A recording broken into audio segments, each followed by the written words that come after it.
You remind me of my favorite bourbon. Take a sip of you, baby, I'm swerving from left to right. Left to right. You remind me of my favorite bourbon. Take two more shots, you know I'm swerving from left to right.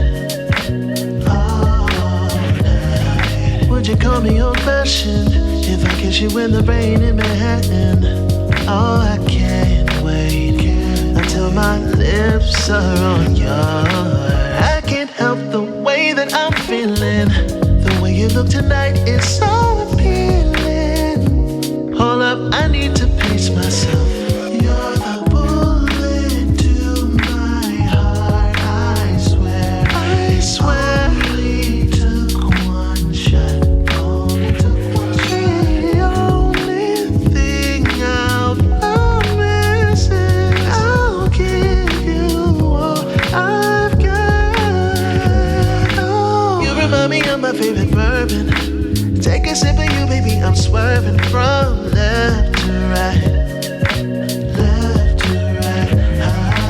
You remind me of my favorite bourbon. Take two more shots, you know I'm swerving from left to right. Yeah, look, alright. Now pretty bourbon brown eyes, can I grab you off the shelf? You sweet but you strong, I gotta have you to myself. I'm trying to let you know that you're the only drink I'm trying to pour. Girl, it's Dunton, aka the slurring bourbon connoisseur. And look, I had a couple, so you know I'm telling the truth. I don't settle for Kettle One, I don't settle for Goose. First we had a couple rounds just to see how it go. Now it's time to tap that barrel, girl, let's see how it flow. You got that caramel dripping, now I'm sipping. They can't take you straight, but baby, I'm built different. It feels different. Listen, you keep getting Dunton loose. You far from the jungle juice, but you keep it 100 proof. I don't need no Coca-Cola or no Sprite for you. And yeah, you good on the rocks, might put that ice on you. You got that Jameson, that Johnny, or that Jack, and you can miss me. I need bourbon in my life, cause baby, you my favorite whiskey. Come on. I don't want you holding back. Tell me everything, and I do mean everything, everything. It's time for last call. You know that this liquor been flowing faster than free fall. If we keep going, I might not be able to recall.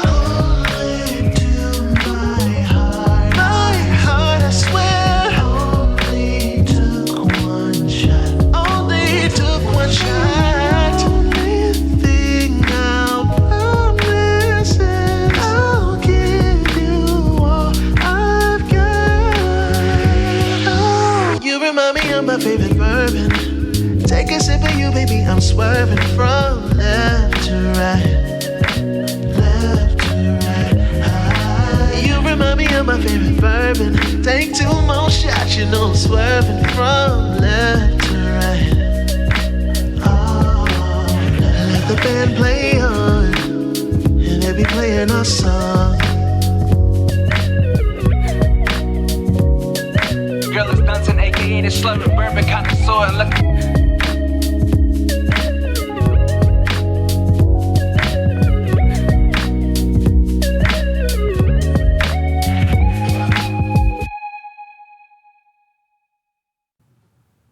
Hey y'all, what's smacking? How you crack-a-lacking? How you crack-a-lacking? What's smacking?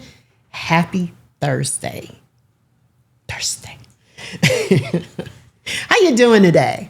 What y'all up to? What's going on? What's happening? I am Lisa the X, aka the Brown Whiskey Woman, live from Lock and Key Media Studio Space 2 in the ATL. Shawty, what's going on? Hey Natty, hey Miss Yvonne, hey Psalmist, hey Mackie Poo, hey Double Spirit, hey LaWanda. I should always say hey to you first because you always the first one in here, you and Natty. But what's going on, y'all? What's happening? What is happening?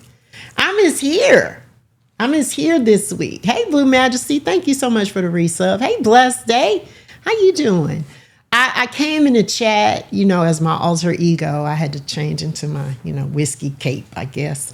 And as my alter ego because I knew that London was going to come in like a little later or she going to be on alert, so she couldn't tell me to get out. And then, damn it, if Natty didn't tell me, who is this woman? What is you doing in here?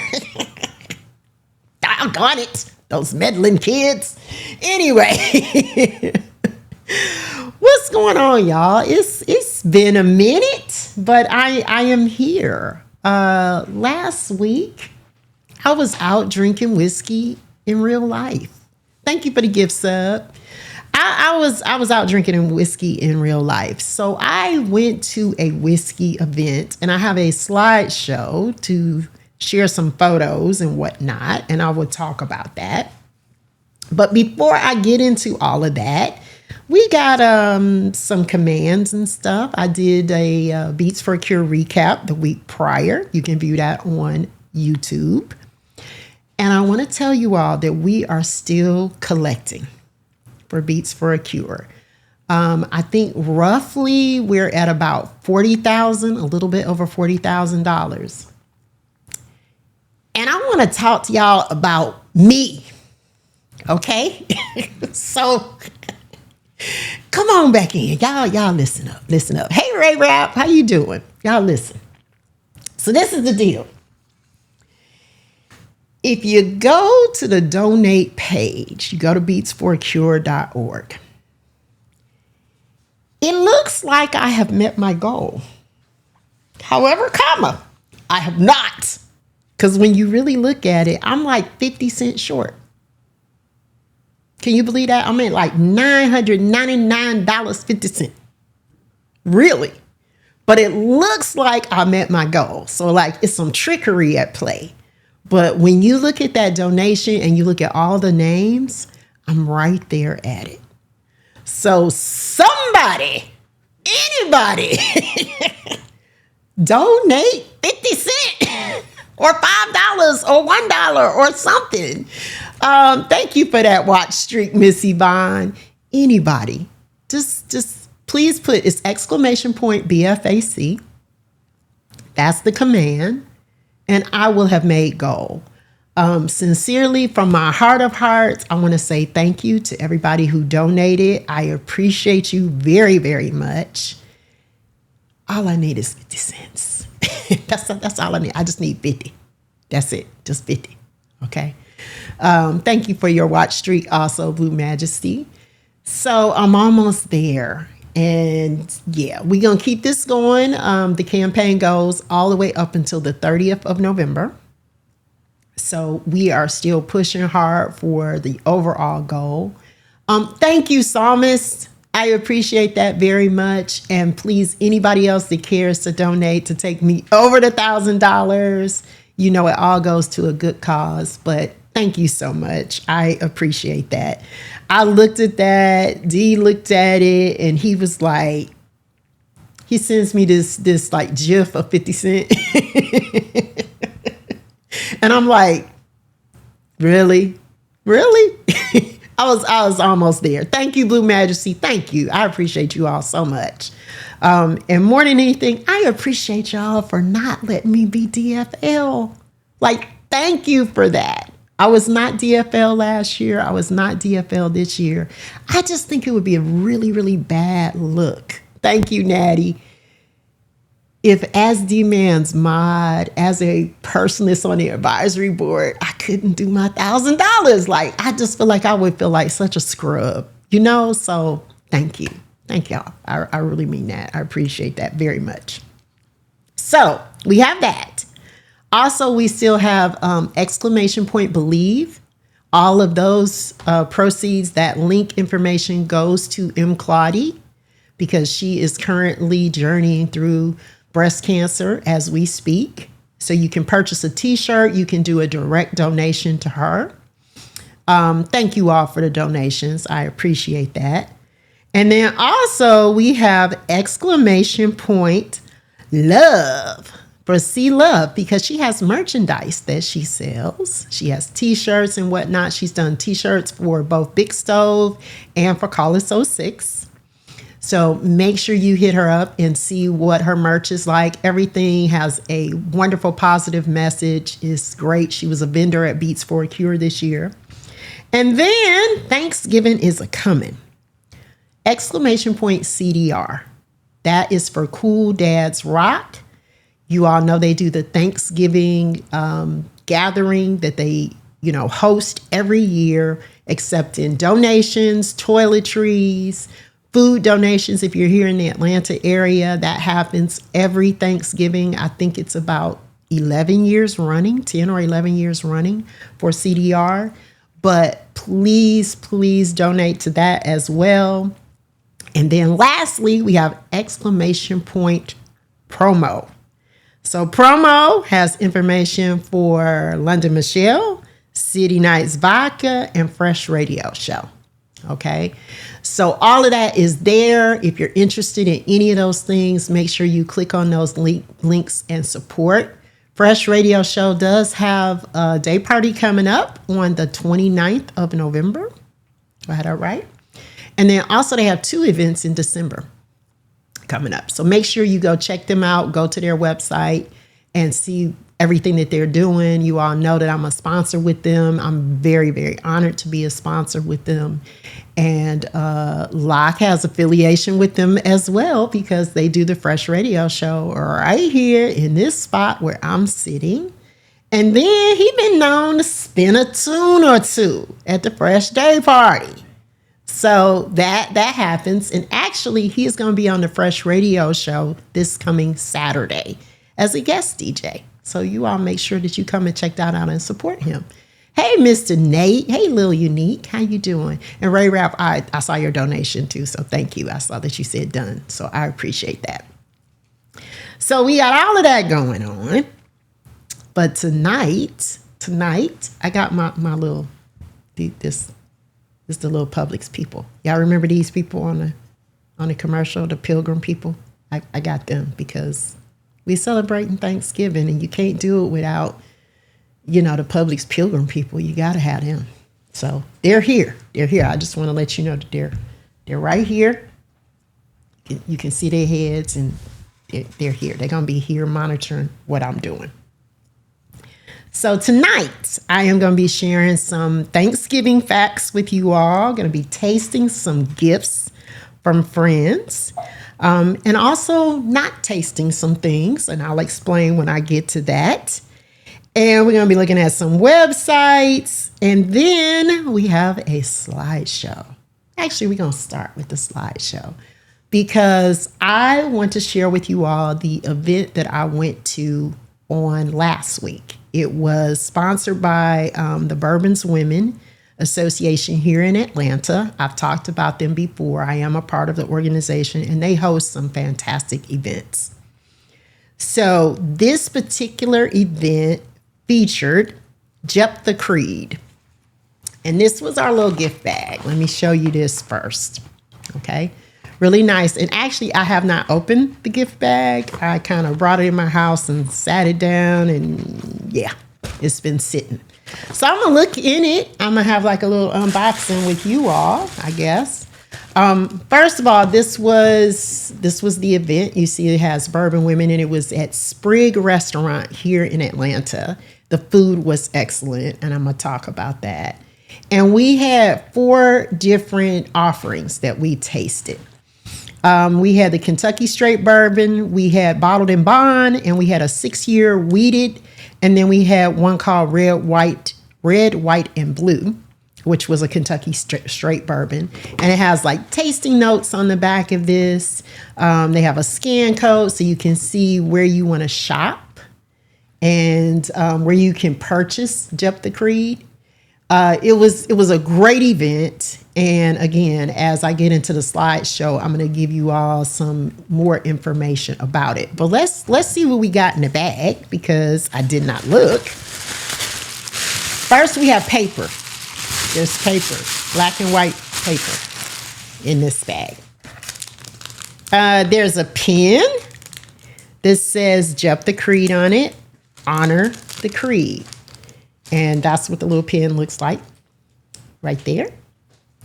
And something just off the cuff about Jephthah Creed. A lot of bourbons are named after people. Jephthah Creed is not a person's name. Jephthah Knob is actually the area where the farm is and the distillery is located. And the creed portion has to do with the creed that, or their mission statement for the whiskey. Okay, so that's why it's called Jephthah Creed. But that was in there. And I got something else, which I bet you is a glass. Yeah, that's what it is. So look at that. Very nice. I will add that to my collection. Hey, Lioness Nala, thank you for the resub. Hey, Locke, thank you for the resub that, you give several times per month. Appreciate you. Hey, DJ Moni G. Hey, Holly, how you doing? But yeah, real nice. So I will add this to my collection. Thank you for the resub, Holly. I appreciate it. But this is would be considered a rocks glass or a Collins glass or a lowball. All of them are the same name. Yeah, they call it a rocks glass on here. That was a little box that it came in. So they gave us those things as gifts. That was our takeaway, along with tasting some wonderful bourbon and some great food. So let's take a look at the slideshow so we can get into this. So, of course, that's the logo for Bourbon Women. Think it's interesting that they have BW like me, right? I don't know who stole what, but anyway, we're all one big happy. Next. So this is the restaurant. It is called Sprig. It's located on La Vista Road here in Atlanta, Georgia.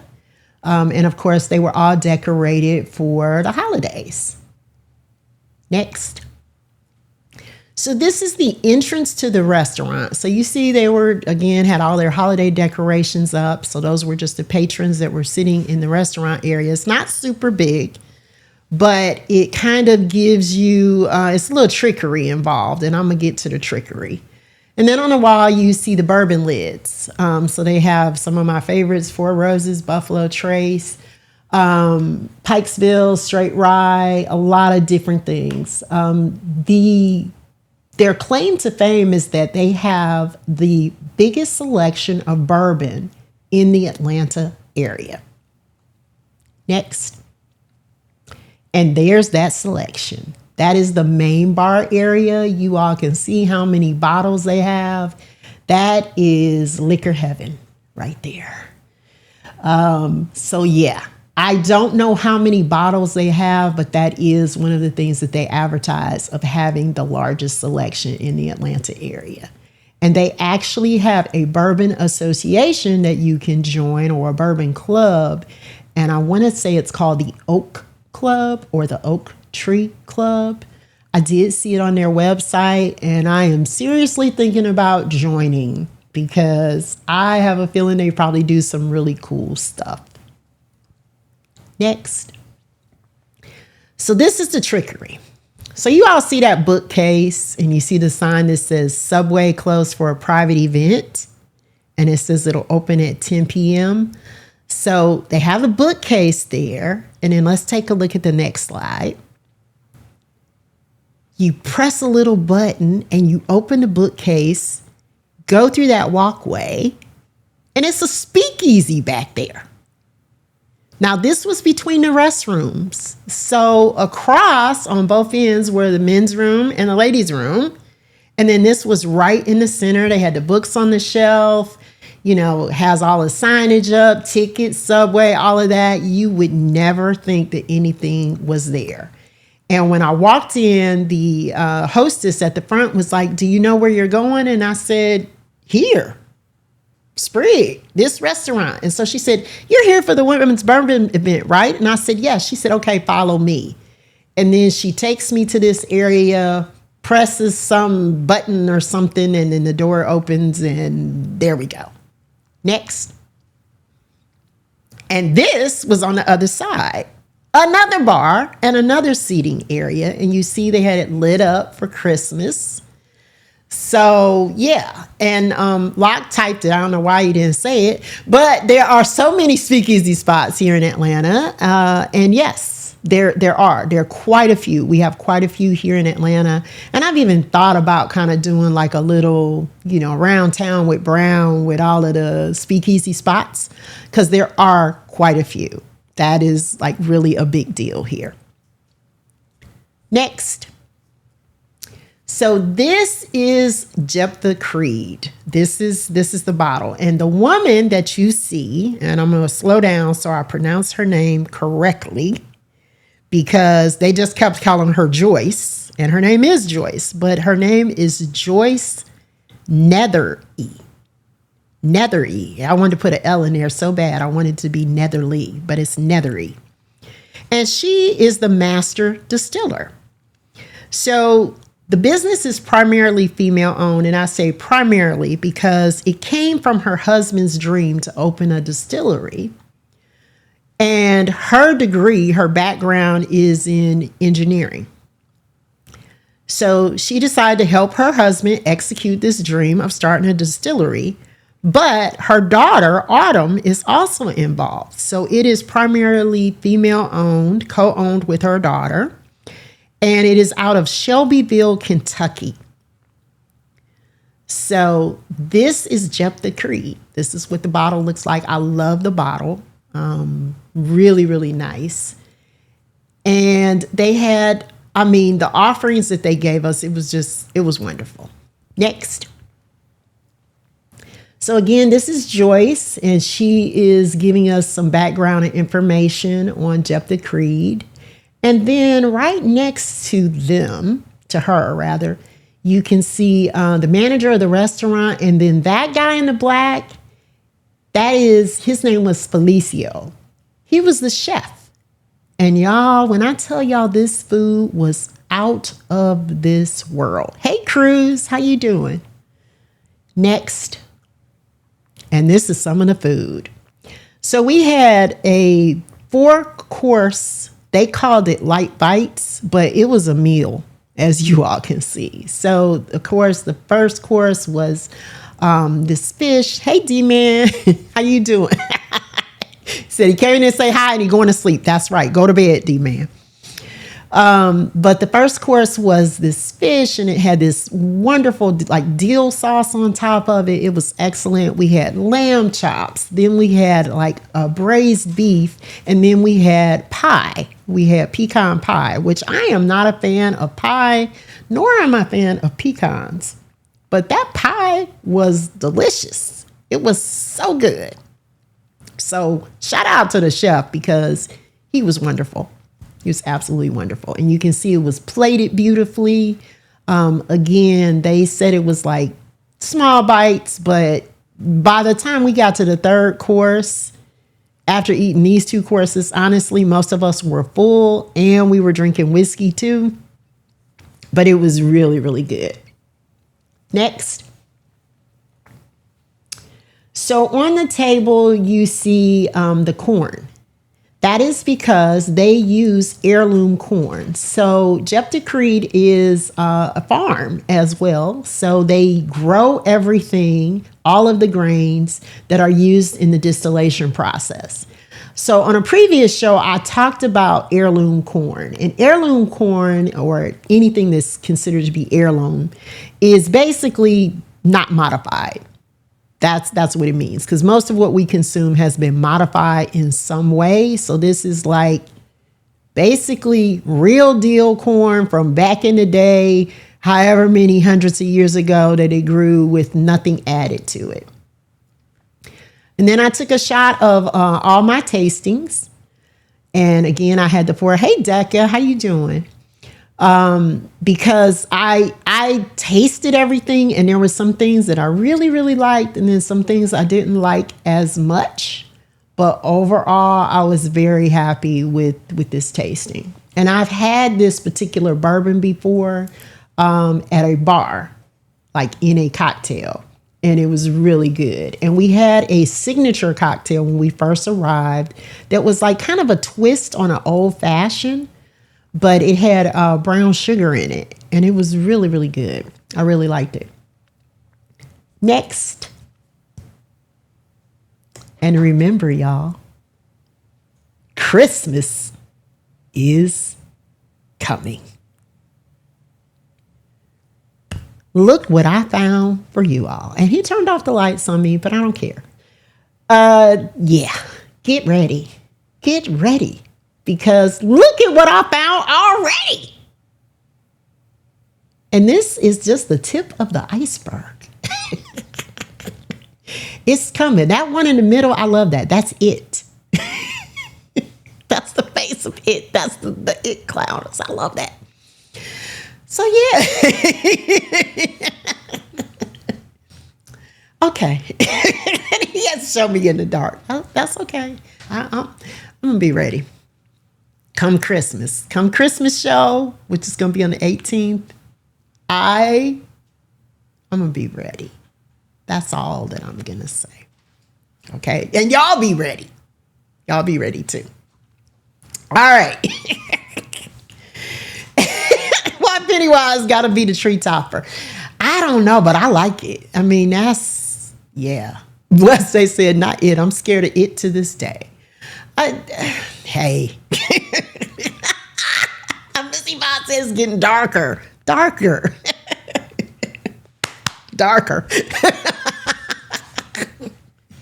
Anyway, they really should. Hey, London, they should watch Dairy. Hey, y'all.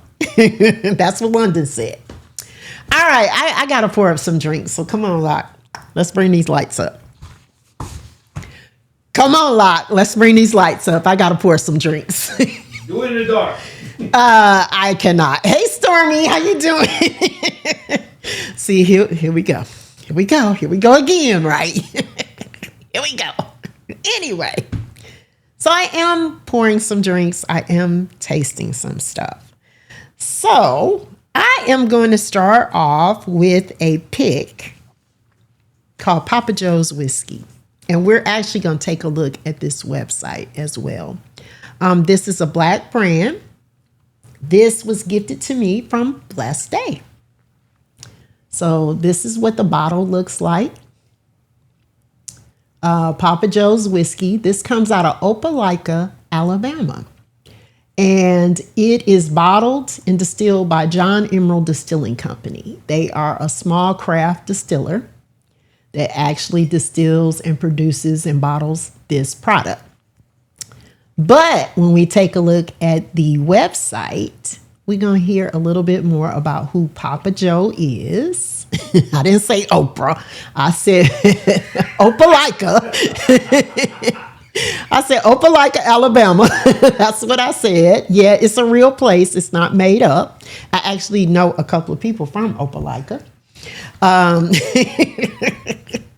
But let's take a look at the website before I do this tasting, because I was very, very impressed by the website. Yeah. So let's take a look at that. And I'm gonna get everything ready because I have like my real glasses. These are my wee Glencairn glasses for tasting. They call them wee Glencairns. And I'm going to be ready to taste. I'm going to be ready to pour it up after we take a look at this website. But I'm going to pop this cork in. Ooh. Oh, it smells good. All right. So it is called the Wimberley Collection. And of course, you have to be 21 to enter the site. So go ahead and tell them people you 21. Tell them a thing or two. So it says join the family tradition. So the story on the website, and it does have this one under our story. So let's click on that. Is that Fanny Pollard Wimberley, or Ma Fanny, was a Black sharecropper born on Christmas Day in 1889 in Lee County, Alabama. She moved to Noonan, Georgia with her husband, and she became an independent businesswoman known for her fish dinners, pig ear sandwiches, and homemade whiskey. And although the sheriff would occasionally arrest her for making illegal whiskey, nothing ever came of it. She taught others how to brew whiskey, and she would have been a master distiller of premium spirits if she were alive today. You scroll down, we'll see a little bit about Joe, or Papa Joe, that's what they call him. That was her husband. And he was known for being well-dressed and having the best mule and wagon in town. He was a man of distinction on his own, but he was also famous as Ma Fanny's husband. And he was known throughout the town as a bootlegger. So remember, bootleggers are the ones that make the whiskey. Okay, if I've taught you all nothing about moonshine, they make the whiskey. But like Papa Joe, his whiskey is smooth, subtle, and sophisticated. Let's scroll down. So this is Cal Wimberly. He is the co-owner and CEO, and he's a native Atlantan, and he actually was a radio personality here. And he worked for Coca-Cola for a number of years as well. And today, Locke has on his Coca-Cola shirt. So it's just somehow he knew, right, that we were going to talk about this. Go down, scroll down. And that is Clarice Wimberly, who is the co-founder and CEO. And she is a public health physician and trained in preventive medicine and medical consultant as well. And she's a graduate of Xavier in Louisiana and also of Meharry. Shout out to Meharry Medical College. My brother-in-law went to Meharry. Scroll down. And then this is Sydney Wimberly, who I'm going to assume is probably their daughter. And she was also born here in Atlanta. And she works full-time in corporate learning and development. And she's also their marketing and branding ambassador. Okay, let's go back up to the top and look at some more things. Oh, you know what? Scroll down because they do have some partners. I want to acknowledge their partners. So the Sharp family, who are from Scotland, actually are their partners in business. And they're trained distillers in Scotland, and then they became Alabama's first legal distiller of whiskey since Prohibition. So that's impressive as well. Let's take a look at the spirits. Sydney is cute. She's a pretty girl. She's a pretty woman. So this is their current collection. So they have Papa Joe's single malt whiskey, which is what I am going to be tasting today. Scroll down. That's Ma Fanny's vodka. So if you're into the clears, you got some vodka you can try. Gluten-free too, and 5 times distilled for purity. That's pretty impressive. Scroll down. And then they have a 116 bourbon. So the 116, that is for the proof. That is what the proof is. So if you're ever in the Opelika area and you want to check it out, do so. Hey, Faye, how you doing? Okay, scroll down. I think that might be it. Okay, there we go. So the next is how we do it. It says discover the process. Let's take a look at that real quick. And go down. So there they're showing you the grains that are used in the mash bill. So the mash bill is the recipe, right? It is how they start making the product. And it's always going to start with the grains. That's the first part of the distillation process. Scroll down. So then they're talking about their barrel-aged grain alchemy, right? Which is a whole bunch of words that sound fancy, right? But basically, that's just how they ferment the grains and how they're producing the distillate that's going to become the whiskey. Scroll down. And then the barrels. So in order for it to be bourbon, it has to be in a new white oak barrel that has been charred on the inside. Of course, that is going to add to the aging process, the color, all of those things. A cooperage is a place that makes the barrels. So this is also part of the process as well. Scroll down. And then it just says explore our legacy and learn more about our heritage. So they're actually linking us to the distillery. So let's take a look at that real quick. And that's the John Emerald Distilling Company in Opelika, Alabama. Not Oprah, but Opelika, Alabama. All right, let's come out of that. And let's taste it. Let's taste some whiskey. So again, this is what it looks like. Real cork. That's always nice. And let's see what we. Ooh, had a beautiful gurgle. I got a feeling I'm gonna like it. I don't know. I just got a feeling. All right. So this was a generous pour. Generally, if you're gonna have a tasting, it's gonna be about 1 digit full of whiskey.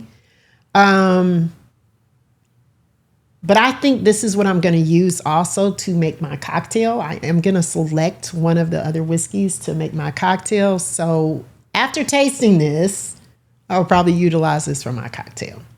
But I'm gonna nose it.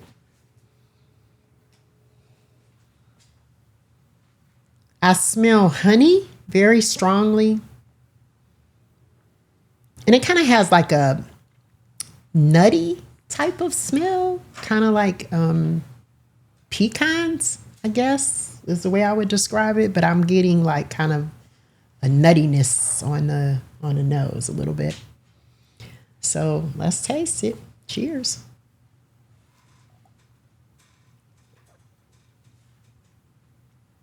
I like it. All right, I like it.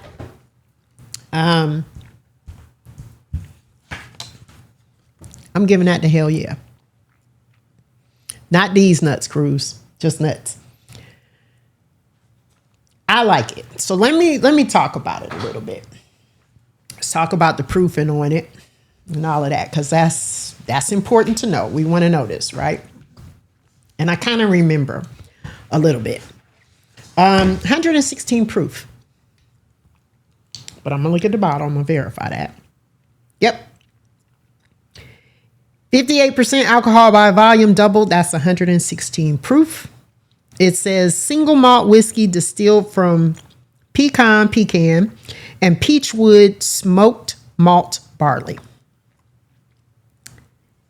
That's where the nuttiness comes in. That's why I got that. And I did try not to look at any of these too closely. You know, I just kind of did my research. And actually, I don't even recall reading that. But I get us to hell yeah. I like it. I definitely like it. Yeah. Wimberley Collection, Papa Joe's, and it says single malt whiskey, which means single malt means one distillery in one season. But 116 proof, that is high. That's a high proof. But you all know it is not the highest proof that I have ever tasted on this show. Okay. But I'm going to put that to the side because I'm actually going to use this in my drink. And I'm saying cocktail, but it's actually going to be a mixed drink because it's just going to be two things, right? Two things. Yeah, but this is good.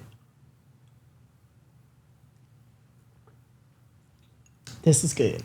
Now, for the people who aren't really like drinkers, it's got a bite. It is not what I would call a Kentucky hug, where there's like a burn here. Kind of hits here and I get like just a little sharpness, I think is the way I would describe it. But it's not unpleasant at all. I definitely can taste smoothness. It's going down easy. It's not it's not a sipper for amateurs. It's a sipper for a seasoned drinker. You said, is it as good as the Blue Moonshine? It's good. I mean, moonshine is like just a whole different kind of category. We know this. Moonshine is just different. This is whiskey, so it's good. So I got my table crackers, right, so that I can cleanse my palate in between. because I'm going to keep tasting. So, yeah. Thank you, Blessed Day. I appreciate it. Hey, Eb. How you doing? All right. So, the next thing that I'm going to taste is 1792. And, we were talking about that whole proof thing, right? This was gifted to me from Holly B. Steeler's Gal by suggestion of Vader. Okay, so both of them get a shout out. This is foolproof. What does foolproof mean?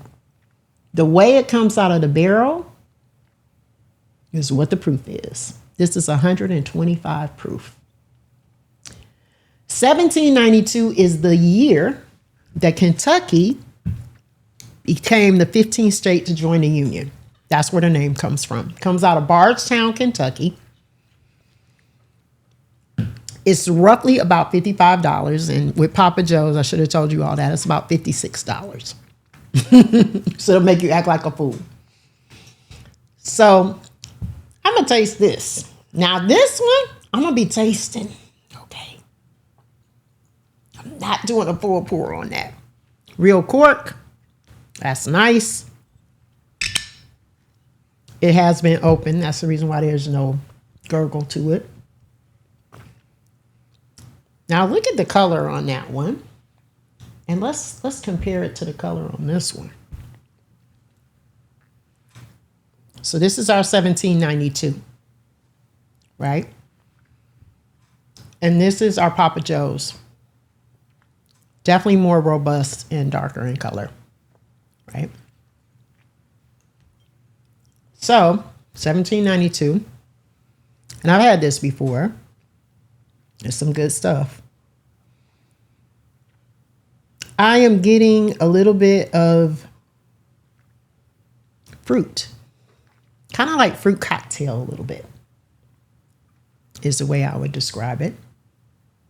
Because it's not one specific fruit, but just more this kind of mix of fruits. Hey, K. Marie, how you doing? Hey, Nick the Quick, how you doing? Hey, Stormy, how you doing? I'm sorry, I need to look up, right? Smile, Marlon. Okay.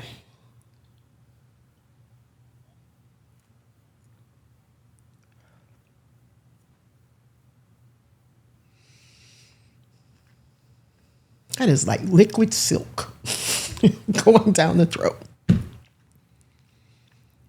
God. Where's my card? That gets a hell fuck yeah. That is good. That's good. Now, again, for my beginner drinkers, I'm not going to tell you to go with something that's 125 proof because you're probably going to say, damn, Lisa, why would you do us like that? I'm not going to tell you that. I'm going to tell you to like sort of ease your way in, right? And maybe start with something that's like in the 90s or maybe 100 proof, something like that. All right. But that's good. If you drink, you're going to like it. Again, that is the entry proof that it enters the barrel. Normally, they add water to proof it down to where they want it to be. But this basically came straight out the barrel into the bottle and into your glass. That's what it is. So 1792, shout out to Holly. Thank you, Vader, for the recommendation. Yes. Yes. 90s is not low. It's not low. 70 or 80 proof would be considered low.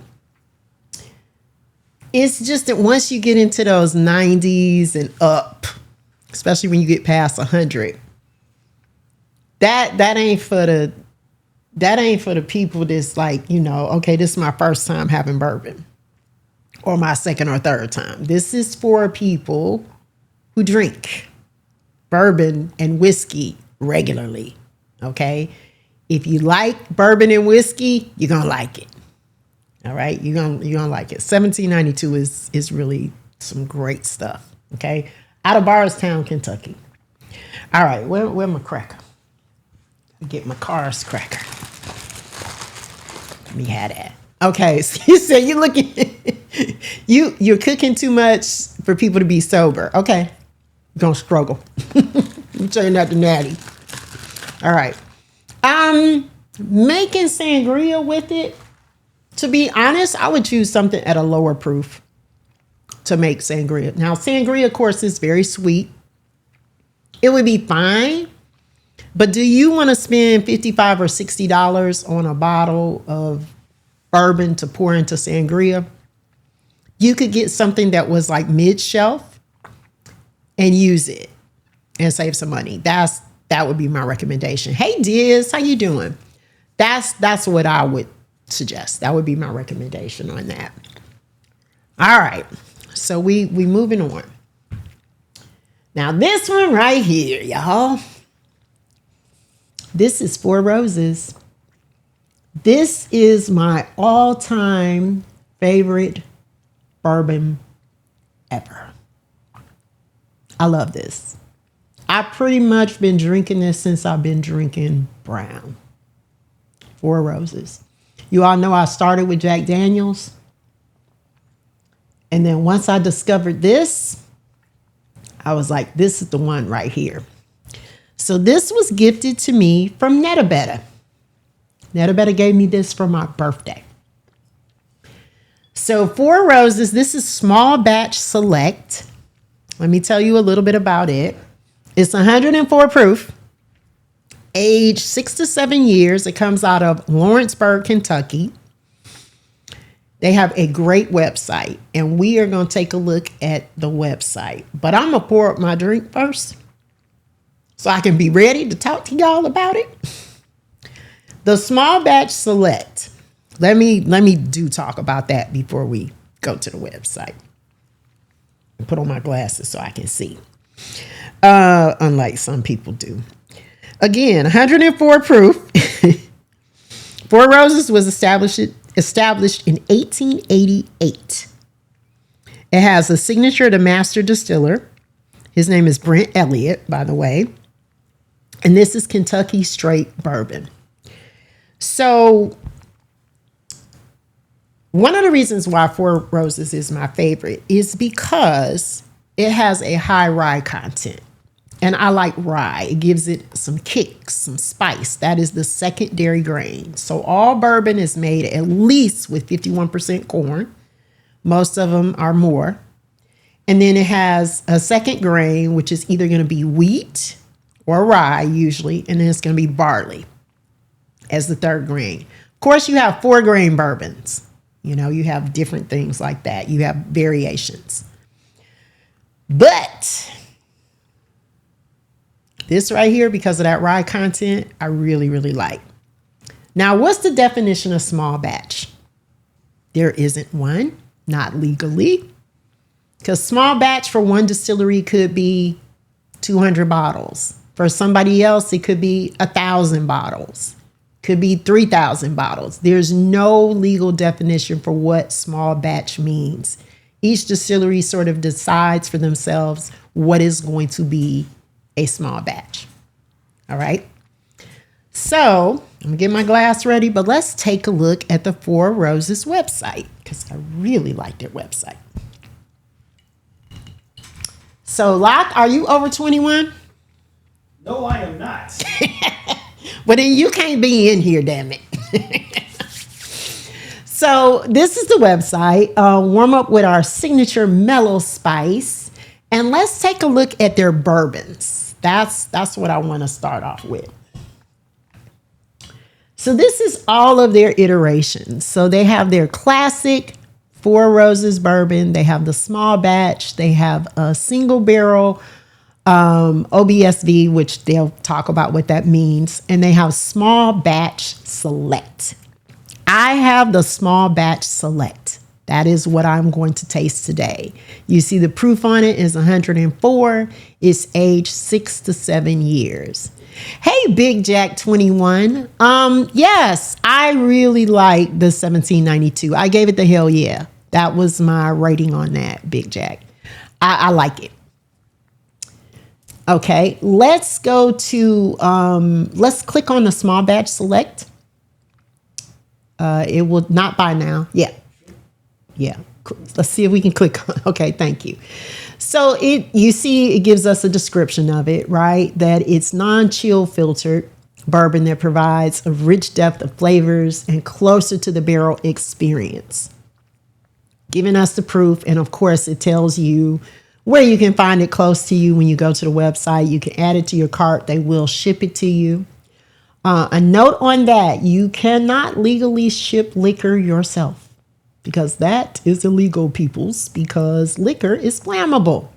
However, you can order it from Four Roses or 1792 or wherever the hell you want to order it from, and they will ship it directly to you if your state is eligible.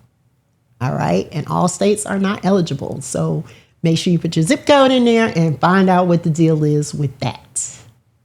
All right. Okay, let's go to our process. So this part right here is where the whiskey nerd in me really shows up. Scroll down. They have 10 recipes. That's 10 recipes. So they use 2 mash bills.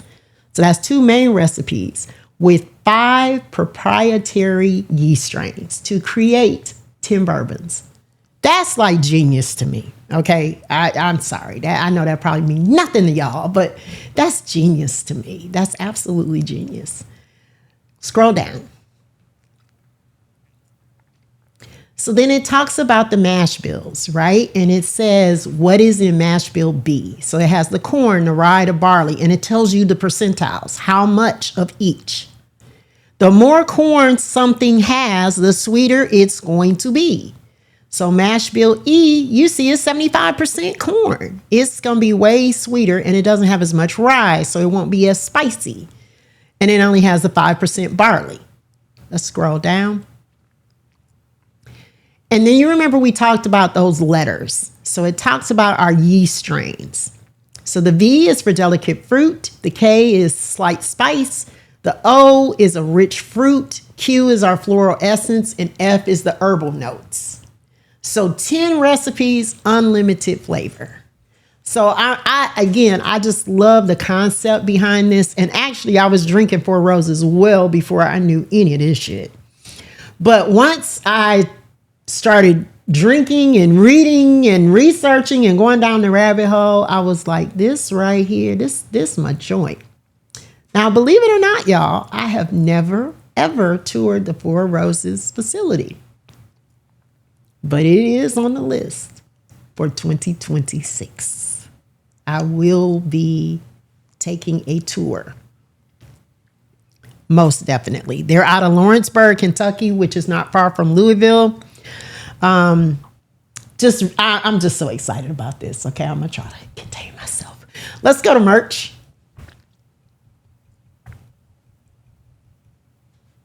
And of course, they have their awards. But let's scroll down. So look at this, y'all. They have Four Roses honey. I did not know this until 2 days ago.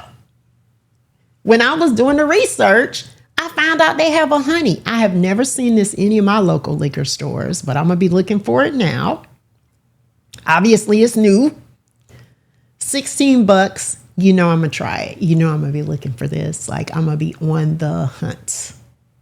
And they have some great recipes. Scroll down. So they have all of the merch. I do have some Four Roses merchandise. I will say that because, again, one of my favorites. I'll be happy to support them anytime. Yes, the pineapple bourbon iced tea. Yes, most definitely. And speaking of that, let's go to the recipes. I think it's under Explore, I hope. Yep, cocktail recipes. There we go. Whew, y'all. Okay, let's scroll down.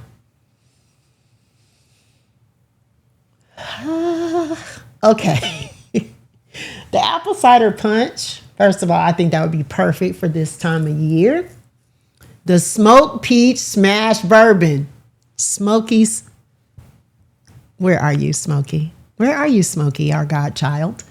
Because look at that. That looks absolutely delicious. They have a salted caramel sour. Go down. Okay, you use the classic Four Roses for the boozy peach Arnold Palm. Oh, all right, K. Marie. The pineapple bourbon iced tea, which Natty just mentioned. It's great. Hey, Big Stove, how you doing? Let's scroll down a little bit more. You see they have a hot apple cider, the hot buttered bourbon, the roses on the rocks. And let's go down and look at one of my favorite drinks of all time ever. It is the Paper Plane. The bourbon sidecar. I know that's one of Crazy Berry Town's favorite drinks. But the Paper Plane, and let's click on that real quick. That's one of my favorite cocktails ever. So, of course, this is the Four Roses site, so you use Four Roses bourbon. But Aperol and Amaro Nonino, pronounce that correctly, both of those are aperitifs, right? They're like liqueurs. The lemon juice, and then you just garnish it with the lemon peel. And they say expressed, which means you're supposed to squeeze it to get like the juices out of it. This has got to be one of my favorite cocktails ever. I love Paper Planes. And then I just love the glass they put in. The presentation of it was excellent. Let's go back. Look at a few more of these. All right, let's scroll down. Oh, wait a minute. Let's look at the Merry Mule. I didn't look at that. That looks like a good one for the holidays. Okay, so cranberry juice, ginger beer, lime juice, and cranberries. Maybe I'll make that on a Christmas show. That looks really good. And then they got the little sprig of rosemary. That looks like Christmas right there, doesn't it? Now listen, if y'all have one of those, it'll ease the pain of the slideshow. I bet you. If you drink one of them, y'all will be good. Y'all will be real good. So Mellow and Merry Mule. What makes it a mule, by the way, is the ginger beer. Let's make that instead of the slideshow. Okay. All right. But we're not. We'll make that and the slideshow and have the slideshow. Both. Okay, let's go back. Yeah, you might need an extra afterwards. Let's look at some more of those. All right, so scroll down a little bit. The Bourbon Smash and the Kentucky Lemonade, both of those I've actually made, and I believe I've made them on this show before. Let's scroll down. And there's the Bourbon Honey Gold Rush. Listen, y'all, I gotta find it. The Coffee Old Fashioned. You all know I'm not a fan of old fashions or Manhattans, but I might give that a try. That sounds really good. Scroll down. The Toasted Marshmallow Old Fashioned. I would try that too. So if you basically have, they just like torched that or bruleed that marshmallow, I could see that being good. The Maple Old Fashioned, which I have made, which is far better than a regular Old Fashioned, the classic, and a Chocolate Old Fashioned. Ooh, got some good stuff on here. Scroll down. The Bourbon Espresso Martini, the Lawrenceburg Cooler, of course, Lawrenceburg being named after the city where Four Roses is located. And then they have classic eggnog. Natty said, marshmallow and chocolate, I'm out. I'm out. I'm out. Okay, let's scroll down. So they have the feature, the highball as their feature, and that is the type of glass that it's in because it's tall. The passion fruit proposal. Let's look at that. Again, the Aperol, lime juice, passion fruit syrup, dehydrated blood orange wheel. I like that. Okay, Stormy, you said you watched someone make a butter pecan one the other day and you try that. Yeah, I would try that as well. Most definitely. Okay, let's go back. Scroll down a little bit more. I know I'm on these drinks. Scroll down. Get lost here. A little bit more. I think that's the end of them. Okay. All right. Well, as you can see, the whole point being they have some great cocktail recipes. Whatever you're drinking, make sure you go to the website and see what their mixologist has put together. Because Abby is their mixologist, right? Which means that she creates the drinks. So a mixologist is different. Hey, Marcia, how you doing? Is different from a bartender because generally a mixologist creates the drinks. Hey, Tab, how you doing? That's my Twitch bestie, y'all. They create the drinks, and then the bartenders are usually the individuals that serve them. Now, a bartender can create drinks as well. And of course, you can be like me. I'm not a bartender or a mixologist, but Lord, if I was. And you can create your own stuff. And I do encourage experimentation. That is super fun and super important. All right, let's come out of that and let's taste it.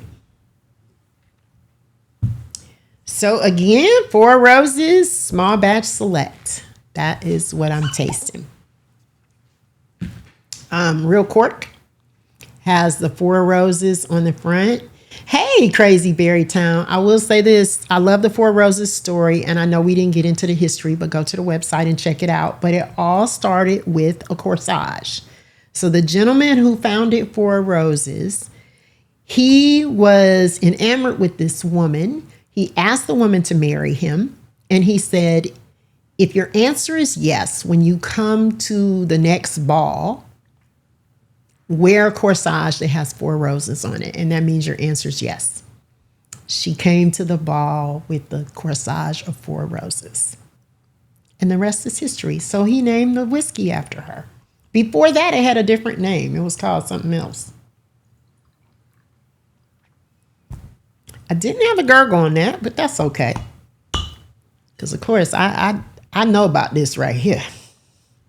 All right. So you can see what it looks like color-wise. It smells delicious. I get a little spice because of the rye. I'm sure that's what's giving it the spice. Okay. Yes, so romantic, so romantical. And I get honey. I'm getting kind of a honey sort of smell to it as well. It's very pleasant. It's really, really nice. You love the smell of it too, Big Stove. Oh my God. This is so pleasant to the senses. It's like so balanced. There's nothing that's overpowering about the scent of it. So yeah. Okay. So cheers, y'all.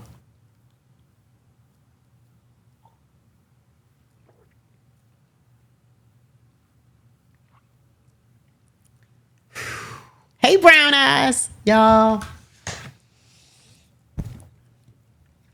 Thank you, Netta Betta. Thank you. This is good. I usually get the single barrel.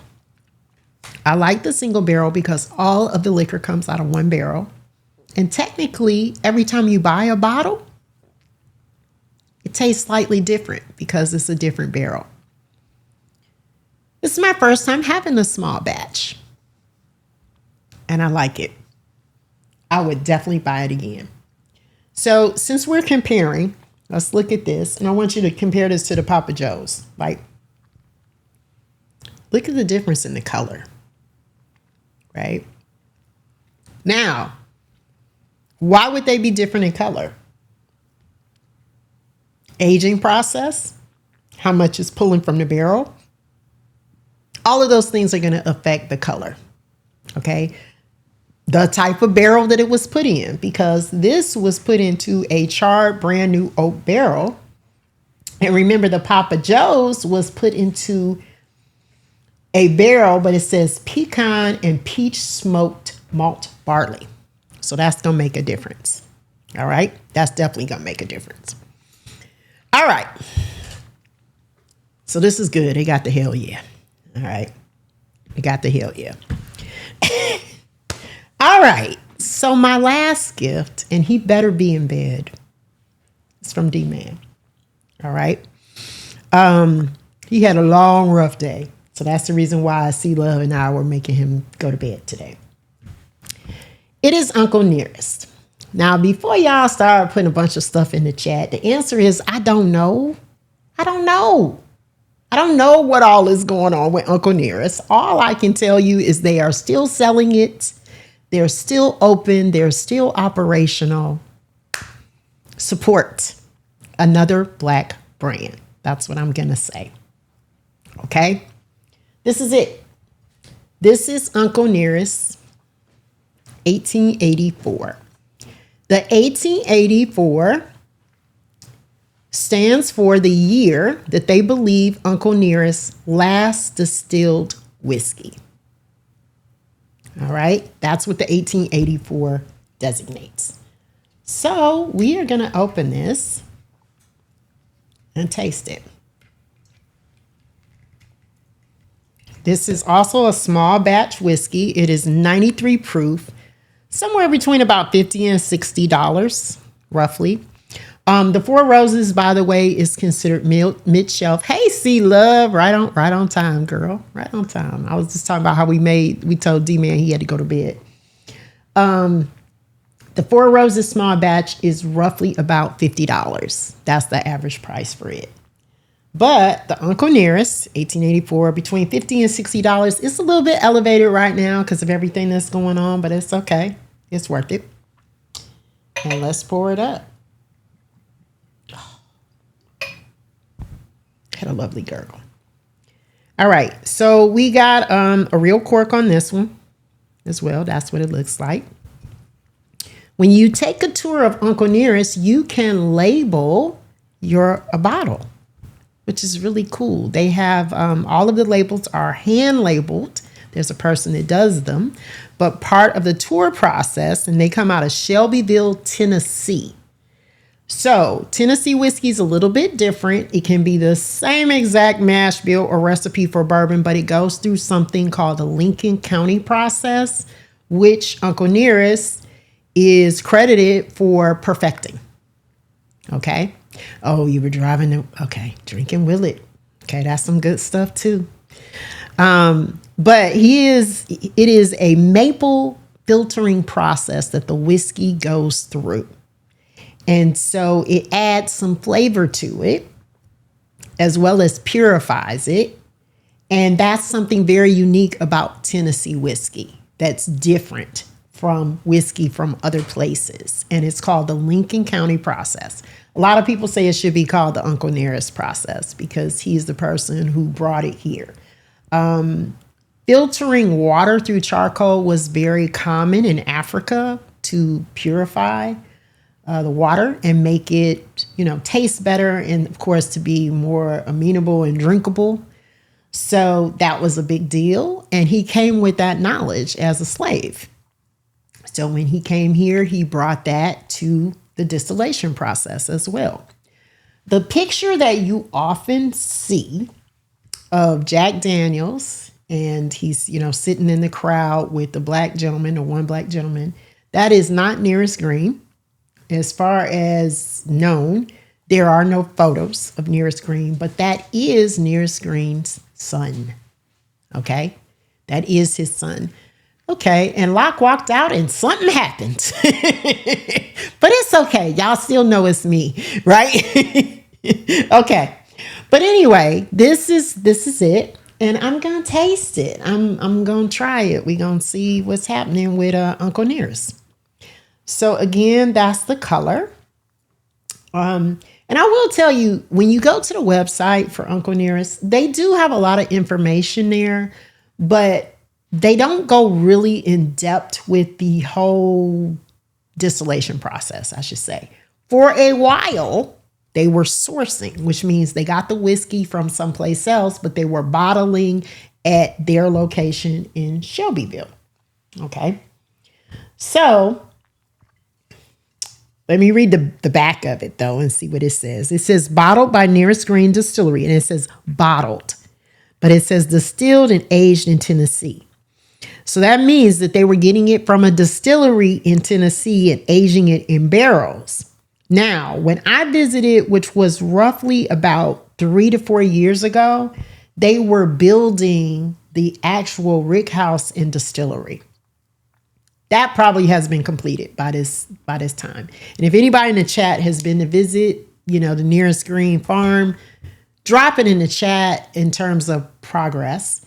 Also, they have opened a bar, which is like the longest bar in the United States of America, and it's called Humble Baron is the name of the bar. If you go to the website, you can see all of this. Okay, it is there. We know, of course, Uncle Nearest is a Black brand. They are recognized by Jack Daniels now, again, on their wall, part of the history. Shout out to Fawn Weaver, who brought this story to light, and to her husband, Keith Weaver. Definitely worth a trip to Shelbyville, Tennessee. Also, when you go, there are other distilleries in the area.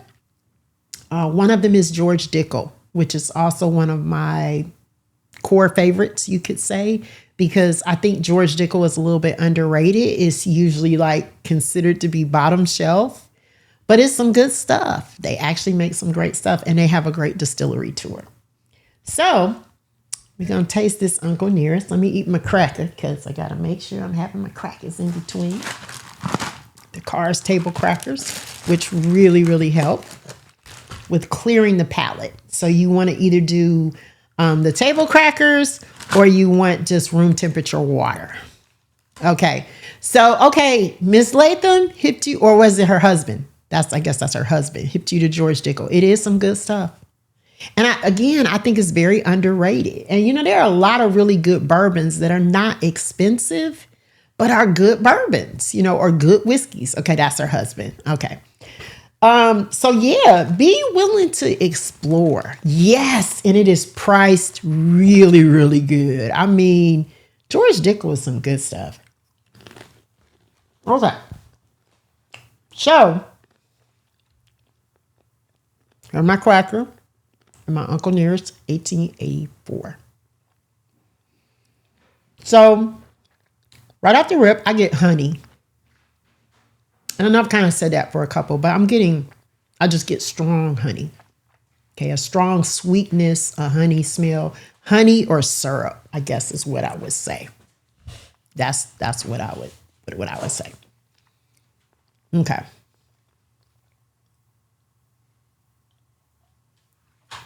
I'm back. Because he's back. All right.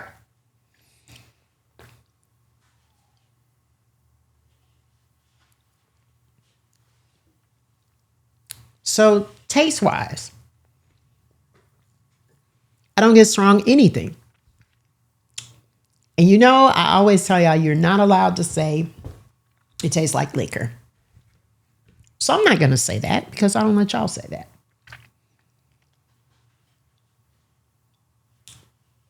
I'm going to say it tastes like whiskey. I know that's liquor.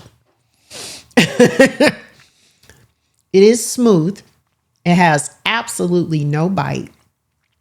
Actually, if I had to describe it, I can taste the maple kind of in it, right? And I said it goes through a maple filtering process. I can taste that. I can taste that maple. It tastes, and I'm saying it tastes like whiskey. It tastes like, first of all, it tastes like a lower proof. It's 93 proof. But it has absolutely no bite at all. It tastes very, very smooth. A lot like maple. With just like a hint of a liquor taste to me. Now, I've always felt this way about Uncle Nearest. This is not like some brand new revelation, epiphany, or anything like that. This is what I've always thought about Uncle Nearest. I like it. It's very, very smooth. But I do like things that have a little bit more robust flavor to them. Okay? But this is some good stuff. And of course, we always have to support our Black brands no matter what. We have choices, we have options. So when you go to the liquor store, look for those black brands. And I try to expose you all to those black brands and tell you about them whenever I can. So tonight we had Uncle Nearest and we had Papa Joe's. Those were our 2 black brands. Okay, so Tab, you said your family acted like they were dying when you had them drink them one year for your birthday. Really? It's very, very smooth. It's a very mild whiskey to me. Part of it probably has to do with aging process, how long something is aged. I don't know a lot about how they put together their recipe or their mash bill. I just don't know, and that information is not really available. But this is very good. This is smooth. This is what I would recommend for my people who are just entering the world of bourbon or whiskey. Remember, whiskey's the category, and then you got things underneath that. You got subsets. You got bourbon. You got your scotch. You got all of those things that are underneath the Japanese whiskey, Canadian whiskey, all of those things. Okay, so Lil Unique said, me, you're a lightweight. Yes, highly recommend it for my lightweights. You would like it. You'd be very happy. So officially, it does get a hell yeah. So actually, everything that I tasted today got a hell yeah, didn't it? I just thought about that. I mean, man, what is the world coming to? Yeah. Very, very smooth. This is a good sipper. And when I say sipper, you don't need anything with it. You don't have to mix it with anything. You could just sip it on the rocks. You could sip it neat or straight without adding anything to it. And you will be able to do that. And you're not going to be like, oh my God, nah, it's not going to be anything like that. All right. So I told you all, now these are all of the things that I tasted, right? And I told you I had some things that I was going to talk to you about that we will not be tasting because I have some things that are of great value over here to the side of me.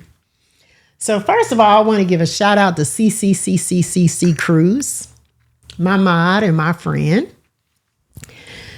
C Cruise won a raffle about a year and a half ago, I think, at we'll just say a former employer. They had a gala event or gala. Do you say gala or gala? Whatever you say. Yes. Anyway. Yeah, it's like pecan pecan for me. Gala.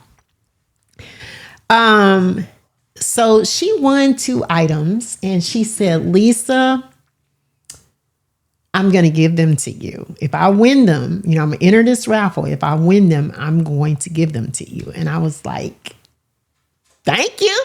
I appreciate it. A liquor gift, I'll take it. I don't care what you're giving me. I will take it.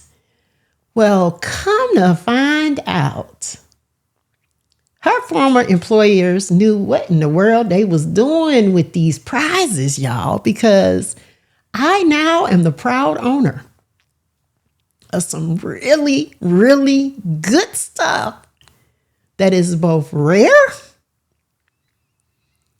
expensive, and worthy of my top shelf, and it will not be cracked tonight.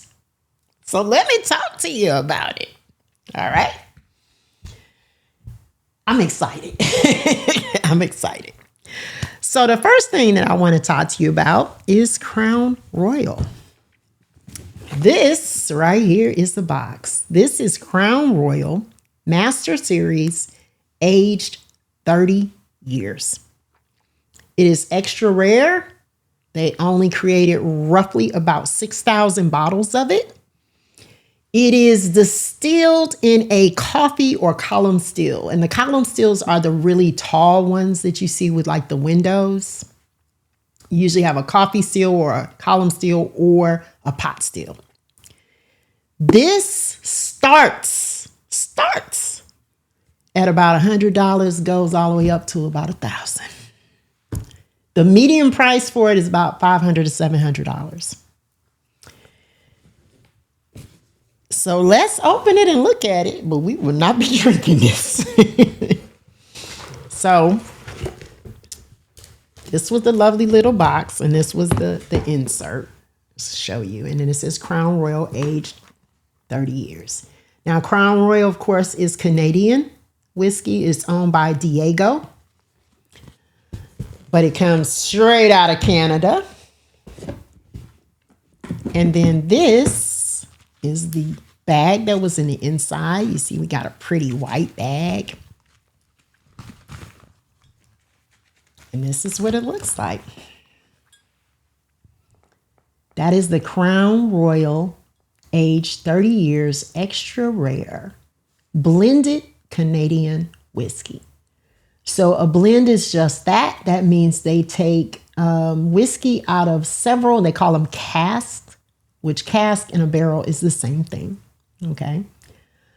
They take them out of various casks and blend them together. And again, 6,000 bottles. And I have one.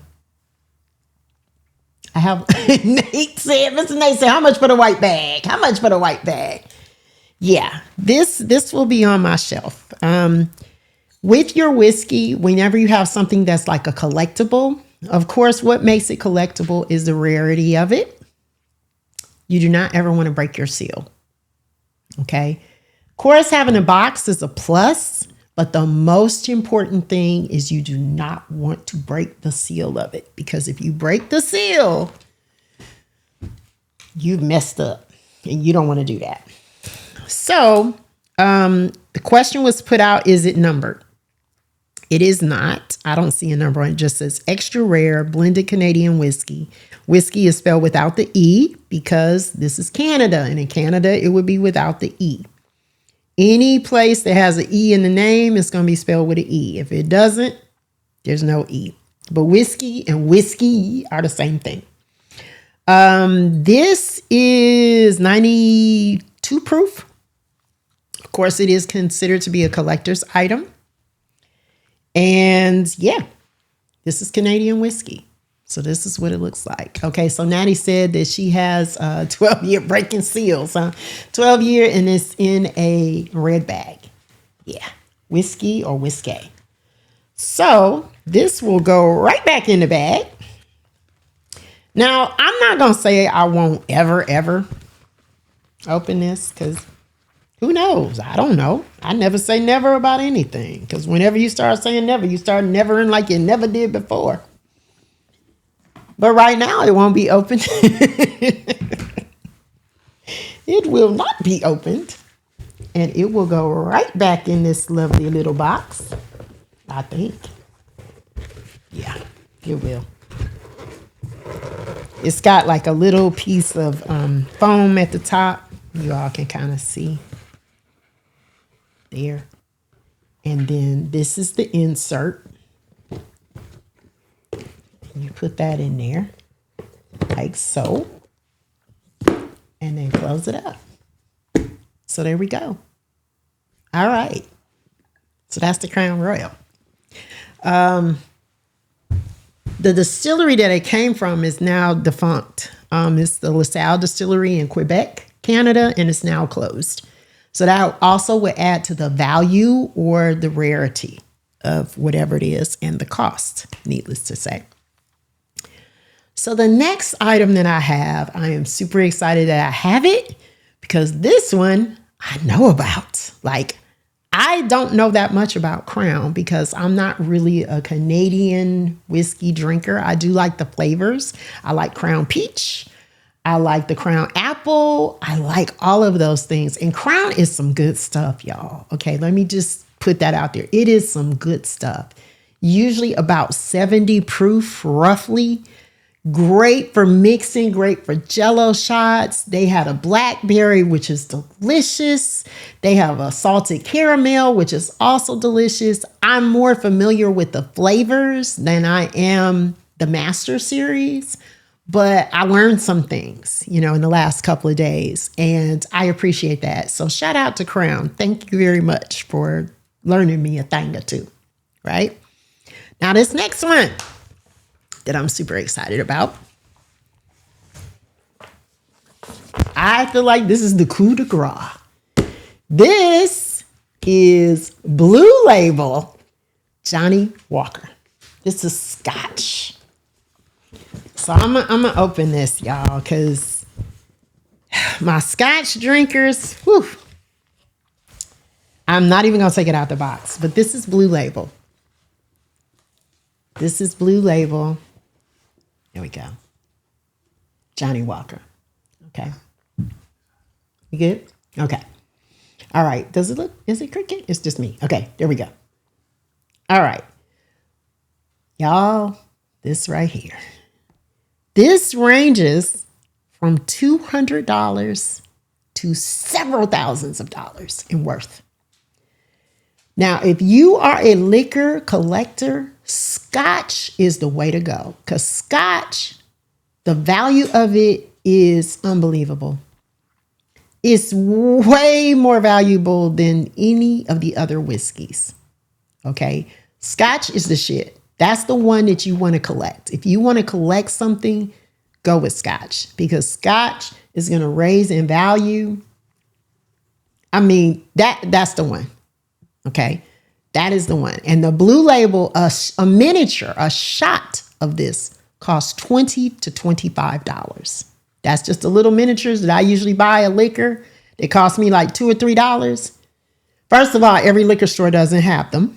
That's one thing. And they're going to cost anywhere between $20 to $25. So there is that.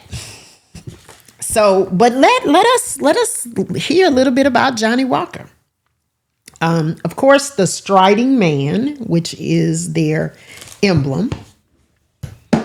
And that's this man right here. I don't know how well you can see him on here. The striding man, he's also known as a dandy. So a dandy is a gentleman that is very much concerned with fashion. And I guess in modern day, we would probably call him a metrosexual. But he's called a dandy. Okay. And we do have black dandies as well. It's a big deal. And actually, Andre of Outkast would be considered to be a dandy. He would be he would definitely be a black dandy for sure. So, Johnny Walker has been around for 205 years. The Blue Label has been around since 1992. They have a female master blender. So I love that. Yes, he manscapes. They have a female, even though, do you have to be like, okay, I digress. But I don't think you have to be a metrosexual to manscape. I really, for real, y'all, I hope you manscaping, because y'all be wanting women to womenscape. And I feel like it's all fair, right? It's all fair turnabout. You want me to shave? How about you shave too? Okay. Or wax or whatever. Y'all take care of that. But anyway, only 1 in 10,000 casks is considered to be sufficient quality. This is not just top shelf. This is what they call ultra high end. Okay. 80 proof. They select from the different regions of Scotland to be Scotch. So you have the Highlands, Speyside, Lowlands, Campbelltown, and Islay. So this is hand-picked. It's right. It's not top shelf. It's attic. Hand-picked from distilleries across Scotland. Okay. So again, big ass deal. This will be on my shelf. Now, to my collectors, to my folks out there that are interested, eventually it's going to evaporate. Okay. So you can't just think, okay, I'm going to just hang on to this bottle until the end of time. Eventually it's going to happen. It's going to evaporate, y'all. But it's going to take a long time to do so, because you are not breaking the seal. Don't let your shit like evaporate down to, that much. And then say, okay, I'm going to try to sell it, because nobody's going to buy that shit. All right. The great thing about a clear bottle, you can see it evaporating. I don't know what the evaporation rate is. I can't tell you that. That's not something I chose not to go down the rabbit hole with. I could have, though, but I didn't. When you go to their website, and I actually did not lock this one as a website to check out, and we don't have to. They have some very special editions of the Johnny Walker Blue Label. They have one for the year of the snake, which was what we're currently in, 2025. And then next year is the year of the horse. Okay. They have some special edition bottles. And I think if my memory serves me correctly, they're running about anywhere between $300 and $400. And these are like new edition bottles. So just imagine as time goes on. Yeah. Stormy said it. If you see it evaporating, just open it and drink it. Yeah. If you're getting down to that last little bit, just crack it open and drink it. But it is going to evaporate, even if you do not break the seal. But it is going to take a long while. Hey, Guzzle, how you doing? So, yes, these are the two that I have received. Again, shout out to Cruz and Cruz's former employee. I really, really appreciate it. And Natty just put a whole bunch of scribble scrabble in that chat, which I'm sure is the Johnny Walker website, right? I think that's what Natty put in there, but it just came up as a bunch of, letters and words and magic. And I campaign. I see all type of shit in there. But anyway, but if you click on it, it does take you to the website. Okay. She said click it. Yeah. If you click it, it will take you to the website. And you can see that. Guzzle, Hastings, yep, you, yeah. Yeah, scribble scrabble, basically. Chat scribble scrabble. If you know, you know. Bentley is your friend. Thank you so much, Cruz. I appreciate it very, very much. Again, this will be on my top shelf at my house. Both of those. I also have some engraved bottles of Uncle Nearest that say Brown Whiskey Woman on them. And I've showed those to you before during Black History Month. And they'll probably be back again in February so I can show you those. But those things will never be cracked because I know that they will be collector's editions. And, my son was in here, might still be in here, Mac. One day, Mac, you will inherit those things and hopefully they'll be worth tens, thousands of dollars. And, if you just go on Antiques Roadshow or wherever the hell you go for stuff, they'll be like, yeah, this is worth $10,000 and we'll give it to you cash on the spot. So there's that. So those are all my picks. I do have a couple of facts that I was going to share with you all about Thanksgiving I thought was fun. And then I'm going to make a drink. Hey, Stirs, how you doing? So Thanksgiving, and let me give y'all my little personal thought on Thanksgiving here. I hate the way that you go in the store and it's like Halloween stuff, Thanksgiving stuff, a little teeny sliver of it, and then Christmas, all next to each other. Okay, Luana said, what is missing from my collection that I want? Whew. Well, let me just say this. The coup de grace for every whiskey collector is Pappy Van Winkle. But just Google Pappy Van Winkle. And let's say this. All of us in this chat, plus a bunch of other people we know on Twitch, we have to put our money together to buy a bottle of Pappy Van Winkle. Just saying. All right. Side note, I went to a friend of a friend's house. This dude had some Pappy Van Winkle on his shelf and he cracked it open for us to drink. And I drank that shit and it was good. I enjoyed it. But he had no clue what he had because if he did, he wouldn't have been letting us drink that. So, yeah. What? Go back. Who said it? What? No. Oh, you're looking. Oh, wow. Okay, so, yeah, it's a unicorn bottle. Yeah, Big Jack. So, okay, he said, damn, tell him how much it costs. He's like, hold on. He's like, hold on, because he had a, that would be, Big Stone, Right, higher than a giraffe's coochie. I'm gonna say that shit for you. Yes. He said than a giraffe's stuff, but yeah, higher than a giraffe's coochie. Pappy Van Winkle is one of the rarest whiskeys ever. Okay. And it's something because it's not Scotch. But I'm here to tell you, if you Google Scotch, like the most rarest Scotch or one of the rarest Scotch, it's more than Pappy Van Winkle. Okay. So there we go.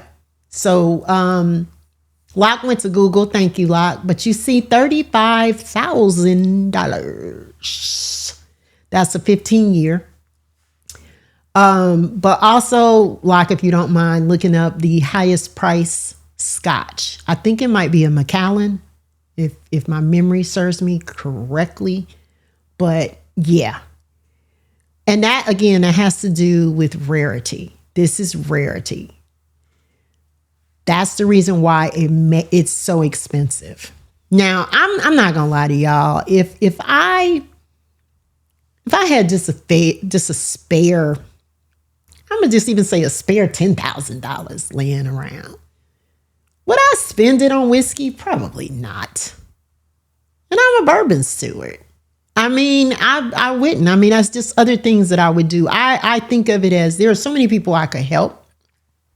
So many causes that I could donate to. So many people I know on a personal level that could utilize that money in a more productive way. That's my personal thing, is that I would like to help as many people as I can for as long as I can in all the ways I can. That's my personal mantra. So that's what I would do.